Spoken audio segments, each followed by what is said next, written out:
Hello friends, welcome to Advait institute. तो आज हम लोग क्लास 11th के लिए जो न्यू चैप्टर स्टार्ट करने जा रहे हैं, सर्कुलर मोशन, है ना। सर्कुलर मोशन आज से स्टार्ट करेंगे। पिछले दिन हम लोग वर्क पावर एनर्जी को खत्म किए थे यहाँ पे, है ना। आज हम लोग बात करेंगे सर्कुलर मोशन का। सर्कुलर मोशन क्या है? ऐसे बोलो कि जब एक पार्टिकल किसी सर्कुलर पाथ पर जब मूव करता है, उसका जो मोशन होता है वो क्या होता है? सर्कुलर मोशन कहलाता है। जब एक पार्टिकल किसी सर्कुलर पाथ पे मूव करता है, उसका जो मोशन होगा सर्कुलर मोशन कहलाएगा, है ना। अब थोड़ा सा डिफिनेशन बनाते हैं, ठीक है। When a particle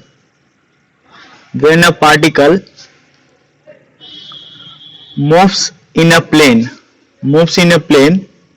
such that its distance from a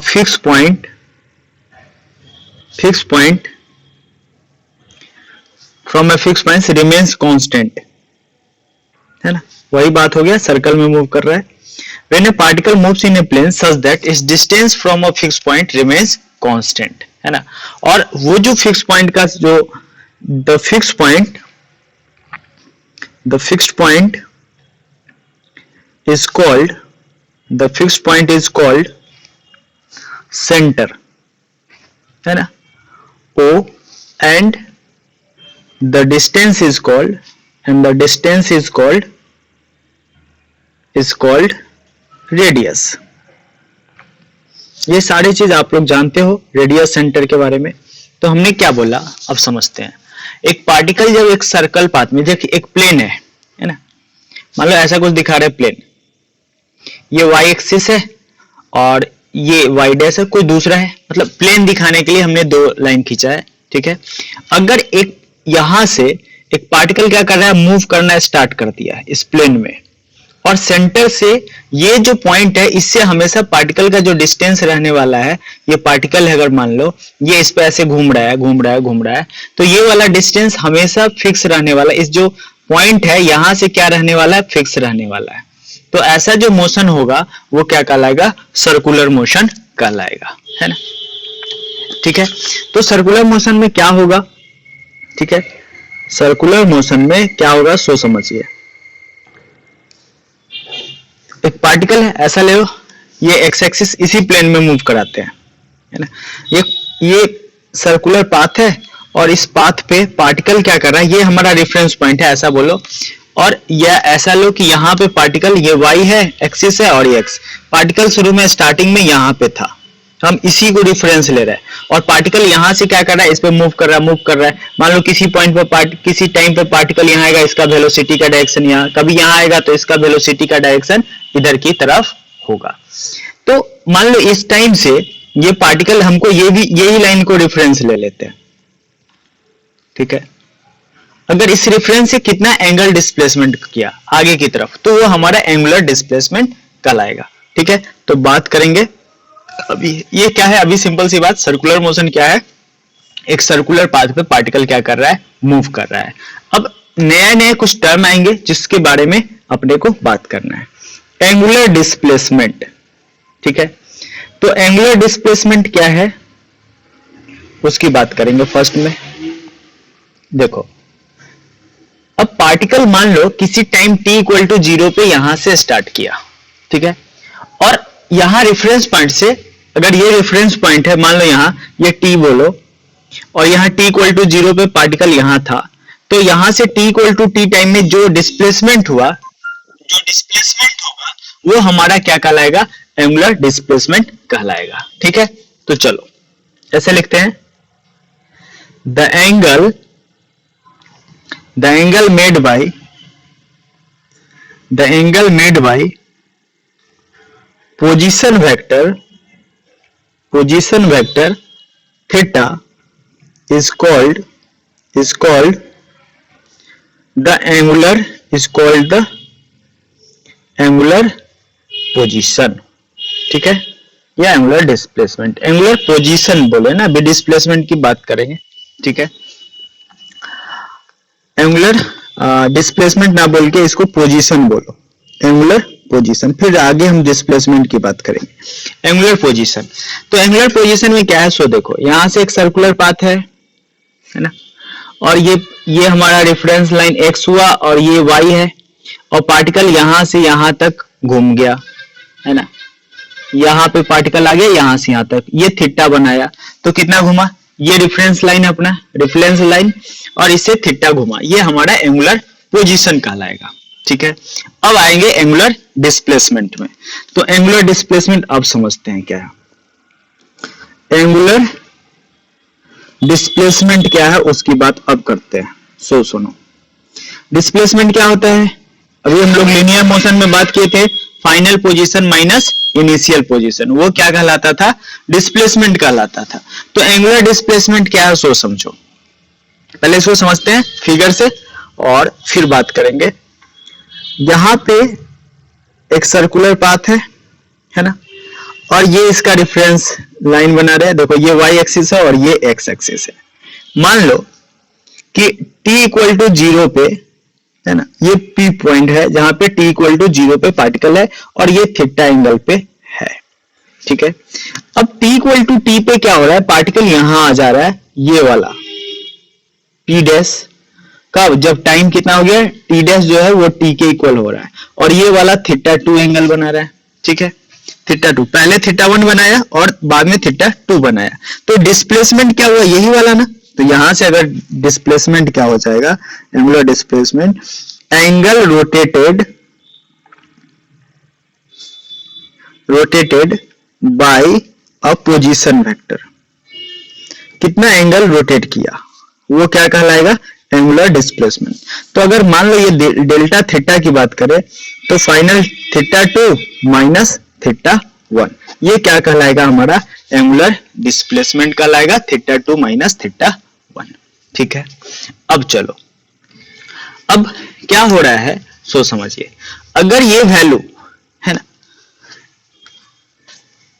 अगर ये बहुत ही छोटा होगा, ध्यान से सुनिएगा, ये बहुत इंपॉर्टेंट चीज है, अगर इनफाइनेटेसिमल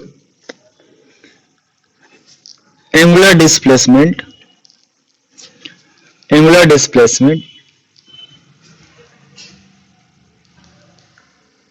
is a vector quantity,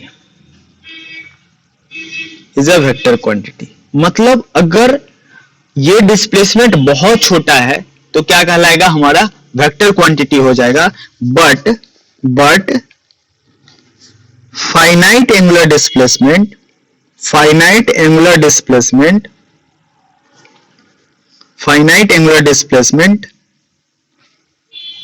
is not, यानी स्केलर हो जाएगा। अब कैसे, जब छोटा सा टाइम इंटरवल है तो हम इसको बोल रहे हैं कि वेक्टर क्वांटिटी है, और जब बड़ा हो रहा है तो ये वेक्टर नहीं है। कैसे, सो समझिए, मान लो एक सर्कुलर पाथ है ना, और यहां पे इसका रेफरेंस पॉइंट है, और हमने बोला कि टाइम इंटरवल बहुत छोटा है, तो ये डी थीटा इधर की तरफ भी जा सकता है और डी थीटा उतना ही डिस्प्लेसमेंट इधर की तरफ भी कर सकता है। ठीक है, लेकिन तो हमारा डी थीटा सेम आ रहा है, दोनों में डिस्प्लेसमेंट सेम हो रहा है। ठीक है, अगर डी थीटा मान लो कि ये थोड़ा सा टाइम ज्यादा है, तो ये एंगल इतना बना रहा है, तो ये एंगल इधर से भी बना सकता है और ये एंगल इधर से भी बना सकता है। ये जो दोनों वेक्टर के बीच का एंगल होगा, पोजीशन वेक्टर के बीच का एंगल, तो थीटा यहां से भी होगा और ये यहां से भी हो जाएगा। ठीक है, तो इस कंडीशन में जो डिस्प्लेसमेंट है वो एंगुलर डिस्प्लेसमेंट वो स्केलर हो जाएगा, वेक्टर नहीं होगा। लेकिन बहुत छोटा सा डिस्प्लेसमेंट अगर होगा, इनफाइनेटेसिमल की बात कर रहे हैं, तो उस कंडीशन में हम उसको वेक्टर बोलेंगे। ठीक है, याद रखिएगा इस बात को कि अगर टाइम इंटरवल बहुत छोटा हो तो इसको हम लोग क्या बोलते हैं, वेक्टर बोलेंगे, और अगर टाइम इंटरवल ज्यादा हो जाएगा तो वो वेक्टर नहीं रहेगा। ठीक है, और इसका डायरेक्शन कैसे होगा, तो बी पॉइंट में लिखते हैं, direction of infinitesimal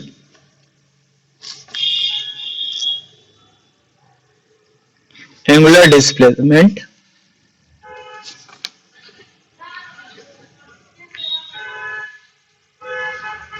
is decided by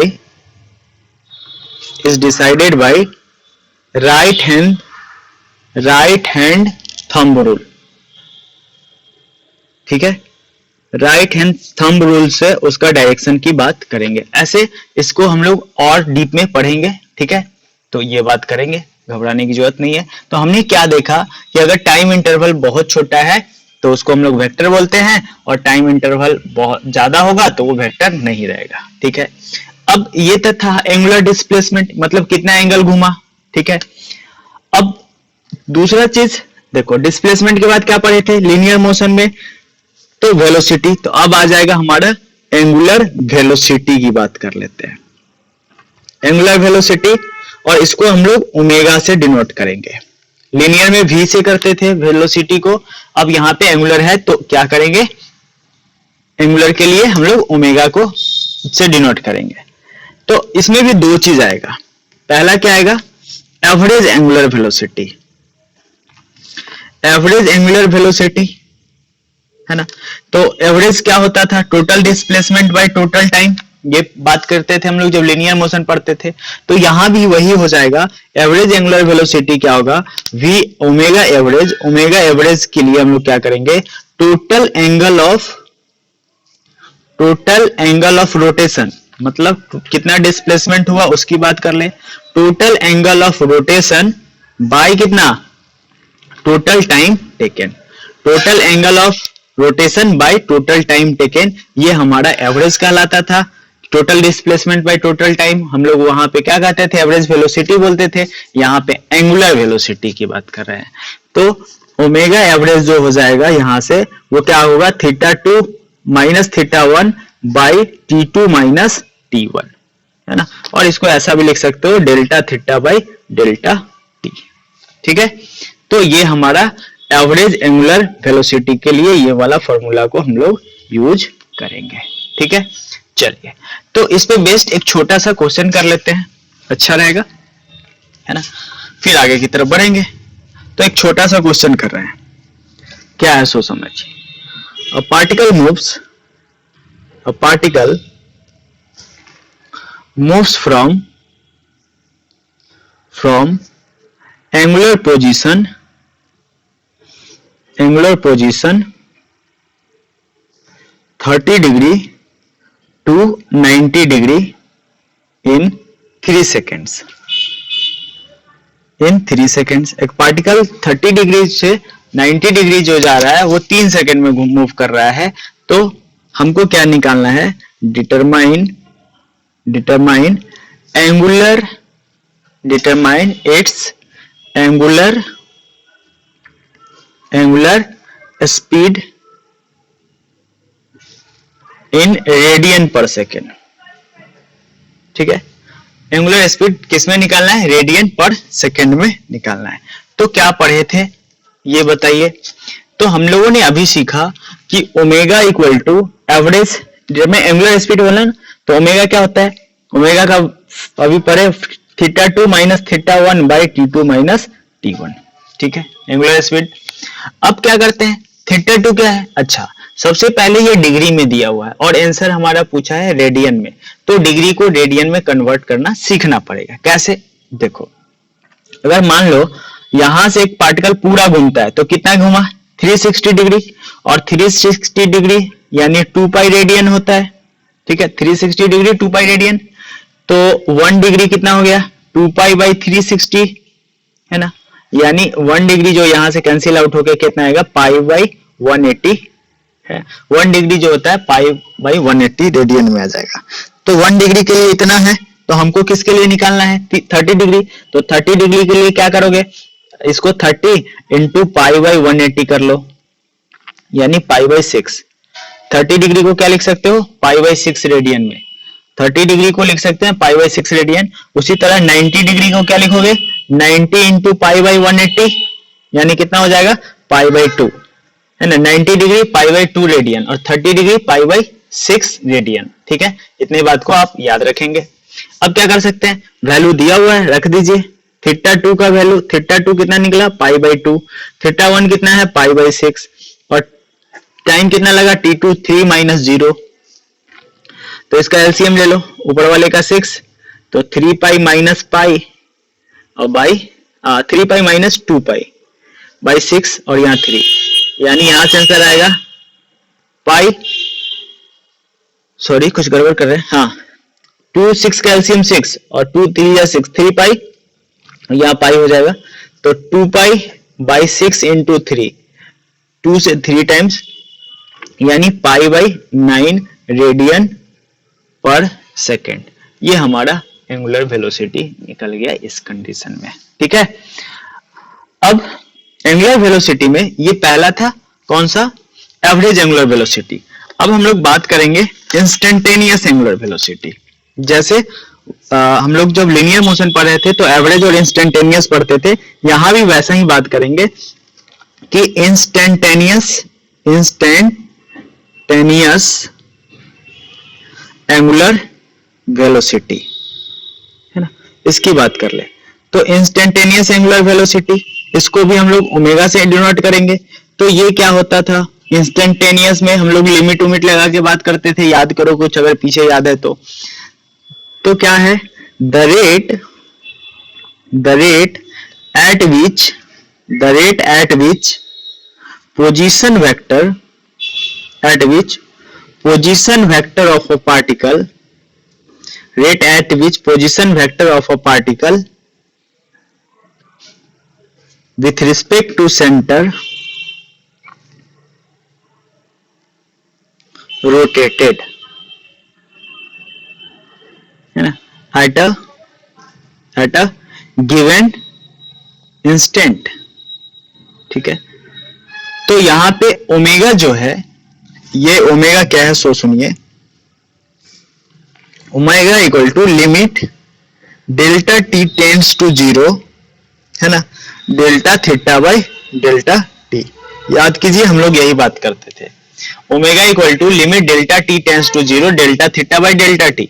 अब अगर डेल्टा टी का वैल्यू बहुत छोटा है, अगर डेल्टा थीटा जो है, अगर टाइम बहुत छोटा है, डेल्टा थीटा जो है उसको हम लोग डी थीटा लिखते थे, तो यहां से इस चीज को हम लोग डी थीटा बोलेंगे, तो ओमेगा क्या हो जाता था, D theta by D T. जैसे उसमें हम लोग वेलोसिटी dx बाई dt करते थे, याद कीजिए जब लीनियर मोशन पढ़ते थे तो v equal to dx by dt करते थे, तो वही यहाँ पे एंगुलर है ना, ओमेगा v की जगह क्या आएगा ओमेगा, dt तो ठीक है, और x वहां पे डिस्प्लेसमेंट और यहाँ पे एंगुलर डिस्प्लेसमेंट, तो थीटा हो जा रहा है। सब कुछ सेम ही चलता है, कुछ खास अंतर नहीं है, बस थोड़ा सा नाम बदल जा रहा है। तो अभी हम लोग बेसिक सारे नाम को देख रहे हैं ताकि आगे अपने को प्रॉब्लम नहीं हो, ठीक है, आगे अपने को प्रॉब्लम नहीं हो, ठीक है।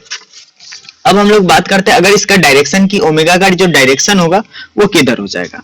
ओमेगा की अगर डायरेक्शन की बात करें, डायरेक्शन ऑफ ओमेगा, तो क्या होगा सो देखो, हमको इसको राइट हैंड थंब रूल लगाएंगे। देखिए अगर ये एंटी क्लॉक घूम रहा है, मान लो कि ये एंटी क्लॉकवाइज घूम रहा है, तो हमारा राइट हैंड का थंब कैसे लगाना है, जिधर की तरफ रोटेशन का सेंस है ऐसे घुमाइए, तो अंगूठा जो है ऊपर की तरफ दे रहा है, अंगूठा अगर ऊपर की तरफ दे रहा है तो इसका डायरेक्शन जो है ओमेगा का कुछ इस तरह है, ऐसे डॉट बनाएंगे यानी आउटसाइड, डॉट मतलब आउटसाइड है ना। और अगर क्लॉकवाइज सेंस में है, ऐसे घूम रहा है, क्लॉकवाइज सेंस है अगर इसका, तो ओमेगा अगर ऐसा है, ठीक है, तो यहां से देखो अगर इसको क्लॉकवाइज घुमाओगे अंगूठा नीचे रख के, तो ऐसे घुमाएंगे सेंस, तो हमारा अंगूठा डाउनवर्ड जा रहा है, तो ये क्रॉस दिखाएंगे, ये क्रॉस दिखाएंगे यानी इनसाइड जा रहा है, ये हमारा डायरेक्शन हो गया, ओमेगा के लिए ये हमारा डायरेक्शन हो गया, ठीक है। तो इस पे बेस्ड एक क्वेश्चन कर लेते हैं, ठीक है। इस पे बेस्ड क्वेश्चन क्या करना है, एक कि particle has its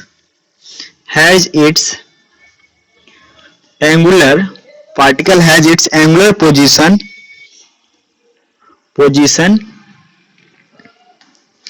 varying with time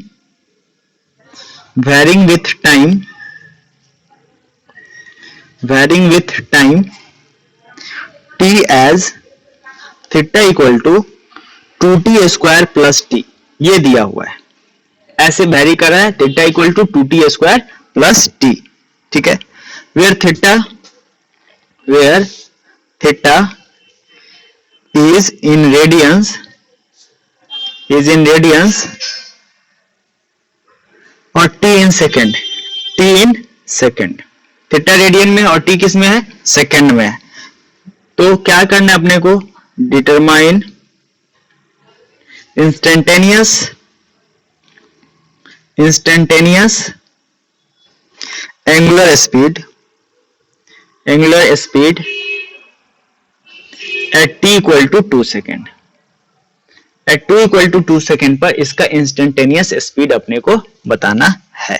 तो ठीक है, तो आसान है ये भी क्वेश्चन। देखो यहां से कैसे, हमको थीटा दिया हुआ है 2t² प्लस टी, है ना, और टाइम 2 सेकेंड पे हमको इंस्टेंटेनियस एंगुलर स्पीड निकालना है, ठीक है, या इंस्टेंटेनियस ओमेगा निकालना है। ओमेगा इक्वल टू क्या पढ़े थे, D theta by D T.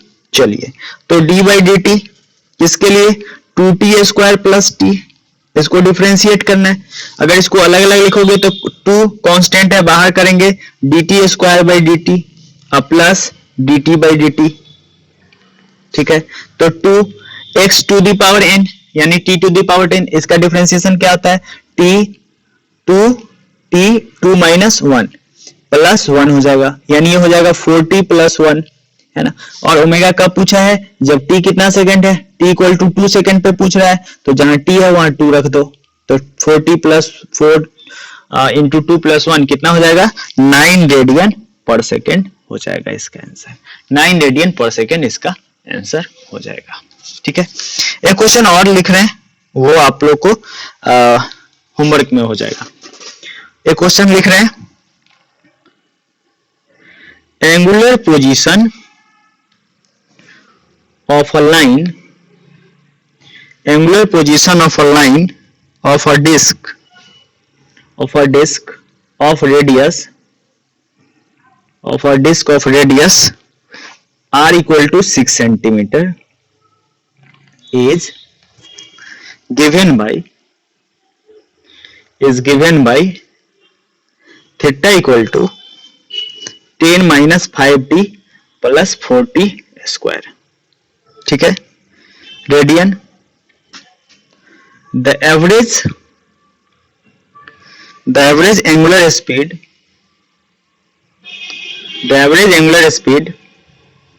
Between 1 second and 3 second is, है ना, 1 सेकेंड एंड 3 सेकेंड के बीच एवरेज एंगुलर स्पीड बताना है। ऑप्शन आपको दिया हुआ है पाई रेडियन पर सेकेंड, ऑप्शन बी में दिया हुआ है 11 रेडियन पर सेकेंड, ऑप्शन सी दिया हुआ है 22 रेडियन पर सेकेंड एंड ऑप्शन डी दिया हुआ है 5.5 रेडियन पर सेकेंड। तो ये आपका होमवर्क क्वेश्चन है। अगर आपसे बन जाता है तो आप कमेंट सेक्शन में इसका आंसर कमेंट कर सकते हो, ठीक है।